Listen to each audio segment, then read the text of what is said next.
एक बहुत ही भोला भाला आलसी लड़का था। वह कोई काम नहीं करना चाहता था, बस खाना खाता, घूमता और सोते रहता था। एक दिन उसे किसी ने बताया कि एक आश्रम है जहाँ पर कुछ नहीं करना पड़ता है और हर दिन 2 समय खाना और नाश्ता मिलता है। तुम वहाँ जाकर रह सकते हो। उस आलसी लड़के ने सोचा कि ये तो बहुत बढ़िया बात है और वह उस आश्रम में जाकर रहने को सोचा। फिर वह भोला भाला सा आलसी लड़का अपना सारा एक जीवन छोड़कर उस आश्रम में जाकर रहने लगा। आश्रम में गुरुजी रहते थे। वह कुछ समय सबको प्रवचन देते थे। वह आलसी लड़का सुनता था, बाकी समय आराम करता था और फिर भरपेट खाना खाकर सो जाता था। ऐसे ही उस लड़के का दिन गुजर गया। एक दिन उस आश्रम में कुछ नहीं बना। नाश्ते के समय नाश्ता नहीं मिला। उसने सोचा नाश्ता नहीं मिला तो भोजन तो मिलेगा। अब भोजन के समय भी भोजन नहीं मिला। लड़का दौड़ करके गुरुजी के पास गया और उनसे पूछा कि आज भोजन क्यों नहीं बना। गुरुजी ने कहा, बेटा आज एकादशी है और जितने भी आश्रम के सदस्य हैं उनका उपवास है और तुम्हारा भी आज उपवास है। आज भोजन नहीं बनेगा। वह लड़का आलसी था और उसे भूख भी बहुत लगती थी। उसने गुरुजी से बोला कि मुझे उपवास नहीं रखना, मुझे भूख लगती है, मैं खाना खाऊंगा। गुरुजी ने बोला, ठीक है, जाओ भंडारे में से सामान लेकर के आओ और आश्रम में नहीं बाहर ले जाकर बना लो। लेकिन याद रखना, भोजन बनाने के बाद सबसे पहला भोग भगवान को लगाना और फिर तुम प्रसाद खाना।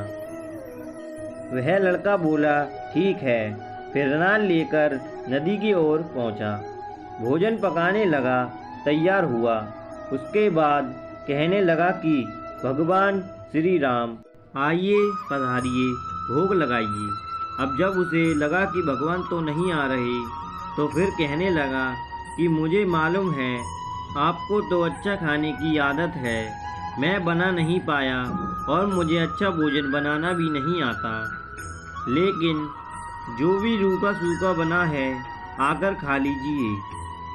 भगवान श्री राम और माता सीता ने भोजन किया और उसके बाद जब वह जाने लगे तो ये भोला सा आलसी लड़का बोला कि प्रभु आप आए, दर्शन दिए, बहुत अच्छा लगा। मुझे खाने को कुछ नहीं मिला, लेकिन कोई बात नहीं। लेकिन आपसे एक विनती है कि अगली बार जब आप आएं तो कितने लोग आएंगे ये बता दीजिए, ताकि मैं उतने लोगों के लिए भोजन बनाकर रख लूँगा। भगवान श्री राम मन ही मन मुस्कुराए और फिर वो गायब हो गई। लड़का आश्रम गया, दिन बिताया और फिर एकादशी का दिन आया और इस बार उसने 3-4 लोगों के लिए ले करके खाना बनाने के लिए नदी के किनारे पहुंचा और उसने बड़े प्रसन्नता से भोजन बनाया और इंतजार करने लगा कि प्रभु आए और भोग लगाएं। इस बार लड़का देखता है कि भगवान श्री राम पूरा राम दरबार लेकर के आए, जैसे माता सीता, लक्ष्मण, भरत, हनुमान जी और सभी लोग आए। लड़के ने 3-4 लोगों के लिए भोजन बनाया था और इस बार भी भोजन कम पड़ गया। लड़के ने निराश होकर भोजन को प्रभु के आगे रख दिया। उन्होंने भोजन किया और फिर चले गए। इस बार भी लड़का फिर से भूखा रह गया। अब लड़का फिर आश्रम गया। दिन बीतता गया और फिर एकादशी का दिन आया। इस बार गुरुजी से उस लड़के ने कहा कि गुरुजी मुझे इस बार थोड़ा ज़्यादा अनाज चाहिए। गुरुजी सोचने लगे कि ये इतना सारा अनाज का क्या करता है, कहीं इसे बेचता तो नहीं है। उन्होंने कहा, ठीक है, भूख से परेशान रहता है। लड़के ने कहा, गुरुजी मैं भूख से परेशान नहीं रहता हूँ, प्रभु के साथ बहुत लोग आते हैं, उनको भी तो भोजन कराना पड़ता है। गुरुजी को लगा कि लड़का पागल हो गया है। लेकिन गुरुजी ने सोचा कि चलो एक बार चलकर देखते हैं कि लड़का इस अनाज का करता क्या है। वह भोला सा लड़का अनाज लेकर के नदी के किनारे पहुंचा और इस बार भोजन बनाया नहीं। उसने सोचा कि प्रभु हर बार ज़्यादा लोगों को लेकर के आते हैं, इस बार वह जितने भी आएंगे खुद बना करके भोजन खा लेंगे। और फिर प्रेम से प्रभु को बुलाने लगा। गुरुजी ये सब छुपकर देख रहे थे कि ये भोजन तो बनाया नहीं और प्रभु को बुला रहा है।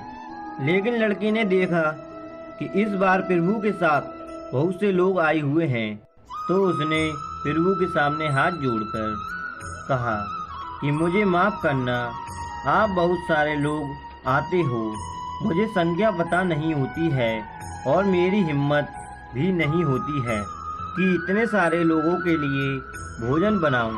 आप स्वयं आइए, बनाइए, खाइए और भोग लगाइए। प्रभु मुस्कुराते हैं और अपने साथ आए सभी लोगों के लिए मिलकर के भोजन बनाते हैं।